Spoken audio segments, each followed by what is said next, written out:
Nos encontramos una vez más aquí para aprender sobre un tema que se relaciona con la asignatura de lenguaje, es decir, con el área de comunicación. ¿Qué tema vamos a trabajar el día de hoy? De repente lo sacas con lo que voy a decir. Mayormente se le considera como una facultad exclusivamente humana y se caracteriza por el uso intencional de signos orales, articulados, y se concreta mediante el habla. ¿Tienes una idea de cuál es el tema que vamos a trabajar el día de hoy? Claro, correcto. Vamos a hablar acerca del lenguaje. El lenguaje. Para ti, alumno de quinto año de secundaria. ¿Te has preguntado qué es el lenguaje? Claro, ¿verdad? Eso te lo pregunta tu maestro en primer año de secundaria, en segundo, en sexto grado. El nivel no importa, el grado tampoco. Eso tiene que quedar con nosotros, porque hacemos uso de él, porque es parte de nosotros.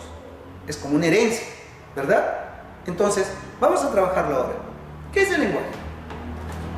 La definición nos dice que es una facultad exclusiva e inherente del ser humano.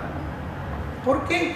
Porque solo nosotros podemos hacer uso de ello, ¿verdad? Exacto.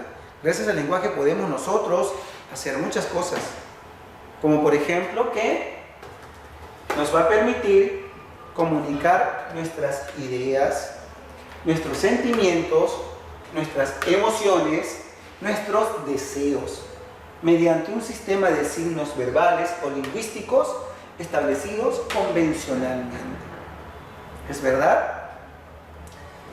Solo los seres humanos poseemos un sistema altamente estructurado que nos permite expresar lo que pensamos y hacer posible la comunicación con los demás. Gracias al lenguaje, yo puedo expresar lo que siento. Gracias al lenguaje, yo puedo comunicarme contigo. Gracias al lenguaje, yo puedo decirte lo que siento. Continuamos. El lenguaje posee características. Recordemos, vamos a tratar en esta mañana solo 6. La primera es universal. ¿Por qué crees tú que el lenguaje es universal? Todos los hombres lo utilizan en su interrelación, independientemente de sus diferencias culturales, sociales y geográficas. Es verdad, todos hacemos uso del lenguaje. Racional. ¿Por qué el lenguaje es racional? El lenguaje es racional por ser la base del pensamiento que nos permite simbolizar o usar esa capacidad exclusiva del ser humano. El lenguaje es doble articulación. ¿Por qué? Porque se expresa como unidades portadoras de significados, es decir, los morfemas, que a su vez están constituidos por unidades distintivas. ¿Quiénes son? Los fonemas. Correcto. Continuamos. Se dice que el lenguaje es innato. ¿Por qué es innato? Por ser una facultad o capacidad registrada en la naturaleza del hombre. Genéticamente está presente desde que nace como consecuencia de la evolución. ¿Qué pasaría si una persona al nacer no crece con otros seres humanos? ¿Crees tú que aprendería o se expresaría correctamente? Va a copiar, ¿no?, lo que el sonido o la actitud de los seres con quien crece o de los objetos con quien crece. Seguimos. Es limitante. El lenguaje determina la estructura de las lenguas. Es oral y escrito, es decir, los gestos, los gritos, los colores, las señas, los iconos son formas de comunicarnos, pero no lenguaje. ¿Sí? Bien, ahora vamos a hablar acerca de sus funciones del lenguaje. ¿Sabías que el lenguaje tiene funciones? Sí, y están divididas en 2 grupos, básicas y secundarias. Dentro de las básicas vamos a encontrar la representativa, la emotiva y la conativa. Y dentro de las secundarias tenemos la fática, la metalingüística y la poética. Te preguntarás, profesor, ¿qué tipo de funciones serán esas? Vamos a ver. Funciones básicas. Estas funciones fueron propuestas por un lingüista. ¿Cómo se llama este lingüista? Karl Bühler. ¿Qué es lo que nos dice Karl Bühler? Que existe una función llamada representativa. Pero esa función también se le conoce con el nombre de denotativa o referencial. Veamos en qué consiste. Esta función también se le conoce con el nombre de función declarativa, interactiva o informativa. Aquí el emisor, ¿recuerdas quién es el emisor? Claro, un elemento de la comunicación, ¿verdad? Exacto. El emisor trata sobre temas de la realidad y los manifiesta de forma objetiva. Su mayor uso está en las noticias y en los documentos históricos. ¿Qué más nos dice? Y a su vez se relaciona con el referente, otro elemento de la comunicación. En esta función representativa, el mensaje contiene o informa algo de la realidad. Por ejemplo, hace demasiado frío.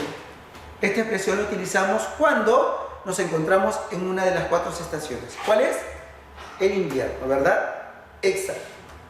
Nadie ha logrado aún concluir la tarea.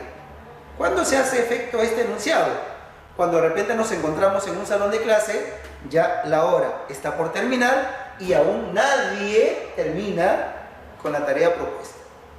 O por ejemplo, el Perú es un país multilingüe y pluricultural. ¿Es verdad? No somos una cultura. Tenemos varias culturas, aparte de aquellas que vamos conociendo, ¿no?, en el crecer de nuestra vida. Otro ejemplo, los jóvenes asistieron a la misa. Este enunciado se da siempre y cuando, o también cuando se ve, ¿no?, o de esa manera se confirma de la presencia de ellos a un lugar o a un objetivo. ¿Cuál es? Ir a misa. El otro, lo haremos la próxima semana. Esto también, pues, se basa en una realidad. Entonces, si te das cuenta, cada uno de estos ejemplos cumple la función representativa. Continuamos. Segunda función, emotiva, llamada también expresiva o sintomática. Es la función que se centra en el emisor, pues éste expresa sus emociones, sus sentimientos y descubre su estado de ánimo, como también su punto de vista. Por ejemplo, tenemos ¡ay! ¿Cuándo decimos ¡ay? Cuando sentimos un dolor, ¿verdad? Ya sea por algo que nos ha punzado. Otro, te quiero mucho, es una expresión. Te extraño como no tienes idea. Eres lo más importante para mí. Te adoro cada día. Y cuando nos dieron la noticia de que, por ejemplo, ¿no?, nuestra selección peruana iba al mundial, gritamos que vive el Perú, decían o decimos, ¿verdad? Exacto. Entonces, a través de los ejemplos nos damos cuenta que se desarrolla y se cumple la función emotiva. Tercera función, la función cognativa, llamada también función apelativa. A esta función se le conoce con los nombres de imperativa o exhortativa también. Pero ¿qué es lo que busca? Atraer la atención de quién, del receptor, otro elemento de la comunicación, para lograr influir en su voluntad. ¿A través de qué? De órdenes, de mandatos o de peticiones. La finalidad de la función cognativa es mover la voluntad o persuadir al receptor para que cumpla una orden, una súplica o conteste una pregunta. Por ejemplo, cierra esa puerta, por favor. Se prohíbe fumar. Por favor, sírveme el café. No botes la basura por la ventana del carro. Continuamos. Después de haber observado y estudiado las funciones básicas, dadas por quién? Por el lingüista, ¿verdad? Ahora vamos a trabajar las funciones secundarias. Estas son señaladas o presentadas por Roman Jacobson. ¿Qué es lo que nos ofrece o nos dice también Roman Jacobson? En la primera función, la famosa función fática, conocida de contacto. Esta función relacionada con el soporte físico de la comunicación, es decir, con el canal. Repetimos, esta función está relacionada con el soporte físico de la comunicación, es decir, con el canal. En esta función lo importante es la relación que se establece entre el emisor y el receptor para iniciar o para mantener o concluir la comunicación. Por ejemplo, tenemos, ¿me escuchas? 1, 2, 3, probando. Buenos días. ¿Qué calor? No. Aló, aló. Esos son los ejemplos que nos presentan y que podemos observar dentro de la función fática. Segunda función, la función metalingüística, o conocida también función odiosa. Esta función busca mejorar la utilización del código a través de la explicación de su uso. Es decir, emplea el lenguaje para estudiar y comprender el mismo lenguaje en sus aspectos ortográficos, semánticos, sintácticos y gramaticales. Tenemos un ejemplo. La oración posee una estructura bimembra. El sustantivo es una palabra variable.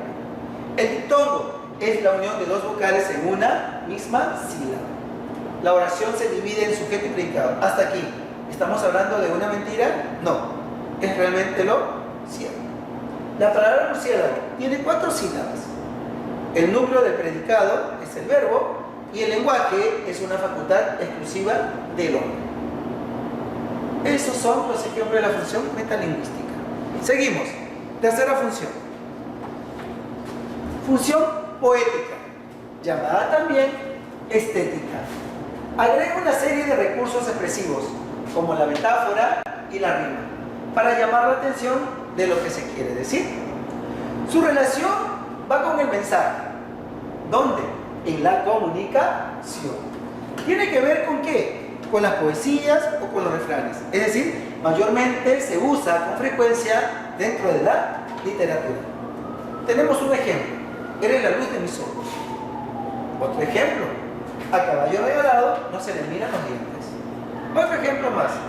Me moriré en París con aguacero, un día del cual tengo ya el recuerdo. Otro ejemplo que se utiliza o que es una función enfática: más vale pájaro en mano que ciento volando. Es un refrán. Y por último, hay golpes en la vida tan fuertes, yo no sé, golpes como los del odio de Dios.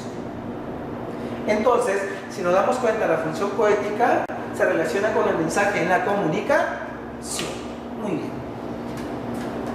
Dentro del lenguaje, ahora vamos a hablar y estudiar también lo que son los planos. En los planos tenemos 2. 1, la lengua, y 2, el habla. ¿Te has preguntado qué es la lengua? Aparte de ser ese trozo que tenemos de carne en nuestra boca, ¿verdad? No. Estamos hablando en el campo gramático. Tenemos. Se define como el conjunto o sistema convencional de signos verbales usados por una comunidad vinculada histórica, geográfica y culturalmente. Presenta las siguientes características: teórica, más o menos fija. ¿Cuándo es teórica? Pues aquí la lengua debe ser escrita y analizada en función de normas o principios dados por una convención social. O más o menos fija, la lengua como sistema de signos se mantiene estable en un periodo determinado de tiempo a nivel sincrónico. Pero esa estabilidad se rompe y presenta una posible variación en un periodo largo de tiempo, en un nivel diacrónico o evolutivo. Continuamos. 2 características más: social y psíquica. Social: se considera como producto creado por una comunidad lingüística. Y psíquica: su estructura se desarrolla en el cerebro, donde las imágenes acústicas se relacionan con imágenes conceptuales. Esto requiere decir que es de naturaleza mental. Ahora vamos a ver el siguiente plano. ¿Cuál es? El habla. ¿Qué sabemos del habla? Se dice que el habla es el uso del sistema convencional de signos o la materialización individual de la lengua. mediante la que cada miembro de una comunidad va a emplear el sistema de signos de manera peculiar. ¿Cuáles son las características que nos presenta el habla? Tenemos dos: práctica y variable. ¿Cuándo el habla es práctica? Cuando se materializa tanto en sonidos articulados como de forma escrita, dentro del marco de nuestra interrelación cotidiana. Y variable porque obedece al interés o necesidad de cada emisor, que se determinan por su educación, por su cultura o por su madurez. ¿Qué otras características vamos a observar dentro del habla? Tenemos la individual y la psicofisiológica. La individual se manifiesta de manera diferente en cada integrante de una comunidad, con una proyección de su personalidad. Y psicofisiológica, en tanto a su realización, implica una actividad mental, es decir, una codificación, la participación de nuestros órganos, la articulación de sonidos y la materialización. Estas son las características que presentan tanto la lengua como el habla. Bien, vamos a hablar ahora acerca de las variaciones de la lengua. Dentro de las variaciones de la lengua encontramos o tenemos el dialecto o variación diatópica, el sociolecto o variación diastrática y el idiolecto o variación diafásica. ¿Qué será eso?, me preguntarás. Vamos a definirlo. A ver, dialecto o variación diatópica es la variación geográfica o regional de la lengua, es decir, de dónde viene. Esta se observa en diferentes aspectos que permiten identificar el lugar determinado de esa variedad del código. Por ejemplo, tenemos aspectos, ejemplos y lugares geográficos. En el aspecto fonético, la variación se da en la pronunciación de una palabra. Los que provienen de Chincha, como dicen, Anaí come pescado. No dicen pescado, dicen pescado. En el segundo, como dicen los de Iquitos, estoy feliz, ¿verdad? Segundo aspecto, morfológico. Aquí la variación se presenta en la estructura de la palabra. Los de Cuba pronuncian así: córtame el pelo chiquitito. Y los que provienen de Ayacucho también se expresan así: aquisito nomás. ¿Sí? Continuamos. Semántico. Aquí la variación se da en los significados de una palabra. Por ejemplo, tenemos ¡qué mona! Esto, cuando se pronuncia o lo pronuncian los venezolanos, se refiere a algo lindo, a algo hermoso, ¿verdad? O algo que por primera vez te lo has puesto y lo vas a presentar. Y el segundo, ¡qué mona! Eso sí lo expresamos o lo manifestamos aquí en Perú cuando nos referimos a un animal. Sintáctico, variación en la estructura de la oración o frase. ¿Cómo cambia aquí el orden de las palabras? Dice, de la Juana su hija es. ¿Dónde se pronuncia o escucharemos esto? En Loreto. Lexicológico. Aquí la variación se da en las unidades léxicas de un grupo significado. Tenemos 4 palabras que significan lo mismo, pero que dependiendo del lugar se pronuncia de diferente manera. Los peruanos, ¿cómo le llamamos a esa personita pequeña de corta edad? Niño. En Argentina, ¿cómo le llaman a ese niño? Pibe. En España, ¿cómo le llaman a ese niño? Chaval. Y en México, ¿cómo le llaman a ese niño? Chavo. Muy bien. Continuamos. Se ha podido observar que en los ejemplos podemos apreciar que todos responden a una misma lengua o un código llamado castellano. Pero sin embargo, según la variación, se puede identificar a qué lugar geográfico corresponde cada expresión. 2. Sociolecto o variación diastrática. Es la variación de la lengua debida a factores socioeconómicos y culturales que se manifiestan en diferentes niveles de la lengua. A ver, vamos a observar el siguiente cuadro. ¿Has escuchado lo que es superestándar, estándar y subestándar? No. Vamos a estudiar. Cuando se da o un enunciado pertenece a un nivel estándar, cuando expresa un lenguaje exclusivo en el nivel científico, filosófico y literario. Tenemos un ejemplo. La epistemología estudia el conocimiento. Segundo nivel, estándar. Se expresa respetando el aspecto normativo, ortográfico y gramatical de la lengua. Para este nivel existen dos expresiones: la expresión culta, la expresión coloquial o familiar. ¿Cuándo hacemos uso de la expresión culta? Cuando nos expresamos a través de este ejemplo. Dice: no te olvides de llevar las llaves. ¿Y cuando es una expresión coloquial o familiar? Cuando se tiene más afinidad, es decir, cuando nos sentimos en confianza. Como decimos, mamá me mima. Y en el nivel subestándar, se manifiesta en el uso de la palabra de manera inapropiada, en el aspecto gramatical y normativo. Aquí también tenemos dos expresiones.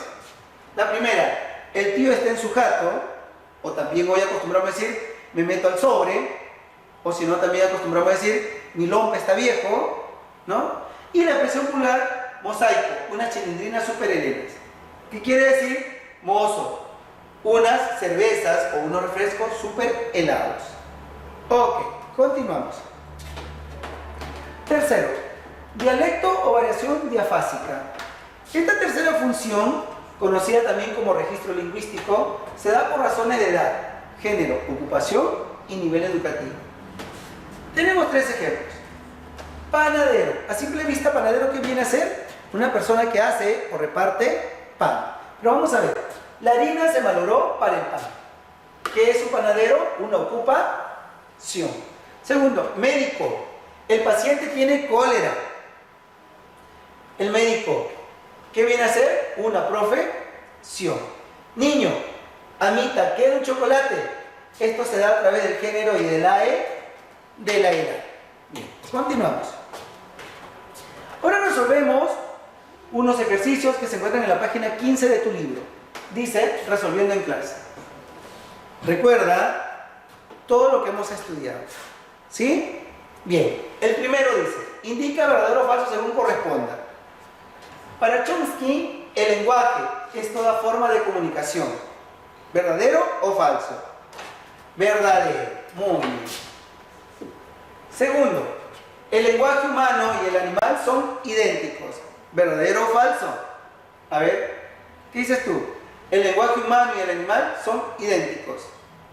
¿Verdadero o falso? A ver, ¿qué dices? Verdadero. Vamos a colocar verdadero. Tercero, todo lenguaje es innato. ¿Verdadero o falso? Verdadero. Verdadero. Seguimos. El lenguaje es normativo. Perdón, monoarticulado. ¿Verdadero o falso? A ver, ¿cuál es? Falso. Muy bien. ¿Esta respuesta se encuentra en unas alternativas? Sí. ¿En cuál? En la A. Muy bien, marcamos la A. 2. En la definición, facultad exclusivamente humana para adquirir un sistema lingüístico corresponde a qué concepto? A la lengua, B, a la jerga, C, al lenguaje, D, al idioma o a la norma. Al ojo nada más. ¿Cuál? Al lenguaje. Muy bien. Continuamos. Muy bien. No te preocupes si nos equivocamos, somos humanos. 3. El lenguaje humano se manifiesta formalmente a través de qué plano? Repito, el lenguaje humano se manifiesta formalmente a través de qué plano? Tenemos 5 alternativas. A, la lengua. B, el habla. C, el dialecto. D, el sociolecto. O D, el diolecto. ¿Cuál? No te escucho. Exacto, la A. Muy bien, continuamos. 4. Completa el enunciado. La lingüística es una ciencia que tiene por propósito el estudio de... La lingüística es una ciencia que tiene por propósito el estudio de A, la forma de hablar de cada persona, B, el estilo de cada uno de los escritores, C, la estructura y funcionamiento del lenguaje, D, las lenguas europeas y E, la lengua castellana. ¿Cuál crees tú que es? A ver, ya te dije, si nos equivocamos, no te preocupes, cerramos. Luego, rectificamos. Ustedes me mandan la ficha ahí revisamos. ¿Sí? ¿Cuál es? En la 4, a ver, ¿cuál crees tú? Vamos a marcar, ya, la que me dices, exacto. La A. Vamos a marcar. Luego mandamos la respuesta, ¿sí? Y 5, señala una característica del lenguaje definida por Sapir. A, innato. B, linealidad. B, racional. C, doblemente articulado. D, aprendido. O E, linealidad. ¿Cuál es? La D, aprendido. Muy bien. Seguimos. Recuerda, estamos resolviendo solo algunos, ¿sí? Y si nos equivocamos, luego corregimos, ¿sí? Siguiente. 6. ¿En qué concepto se basa la productividad del lenguaje? 6. ¿En qué concepto se basa la productividad del lenguaje? A ver, vamos a ver. A, doble articulación. B, racionalidad. C, linealidad. D, cultura. Y E, herencia biológica. ¿Cuál es para ti? Correcto. Estoy marcando las que son para ti, ¿ah? Me está soplando. 7. Completa el enunciado. El lenguaje es, desde el punto de vista social. El lenguaje es, desde el punto de vista social. A, un sistema de signos convencionales. B, una facultad comunicativa de todo ser vivo. C, una capacidad exclusiva de todo ser vivo. D, un sistema aprendido. E, el uso de los signos lingüísticos. ¿Cuál crees tú que es para ti? Voy a marcar lo que me dices. La D, una facultad comunicativa de todo ser vivo. Muy bien. Y 10, recuerda, los ejercicios que no ves acá, tú lo vas a desarrollar, ¿sí? 10 dice, completa el enunciado. A diferencia de la comunicación, el lenguaje es... A diferencia de la comunicación, el lenguaje es A, un acto involuntario. B, un acto de todo ser vivo. C, exclusivo del hombre. D, concreto. O E, social. ¿Cuál es? Claro, directo nada más. La C, exclusivo del hombre. Muy bien. Es hasta aquí donde hemos llegado, resolviendo algunos ejercicios. Ya te lo dije, cabe recalcar si nos hemos equivocado. Luego tú me envías, rectificamos y así vamos aprendiendo. ¿Ok? Bien. A continuación, te dejo aquí los ejercicios o los ejemplos que tú desarrollarás. De la página 16 de tu libro, el ejercicio 8, 9, 11, 12, 13, 14 y 15. Luego, en la página 17 y 18 encontrarás reforzando lo aprendido, también lo desarrollarás. Y en la página 18 y 19 encontrarás practicando en casa. ¿Sí? Tenemos que llegar hasta aquí. Haberlo logrado. Muy bien. Muchas gracias. Recuerda que el lenguaje es una facultad exclusivamente humana. Hasta la próxima.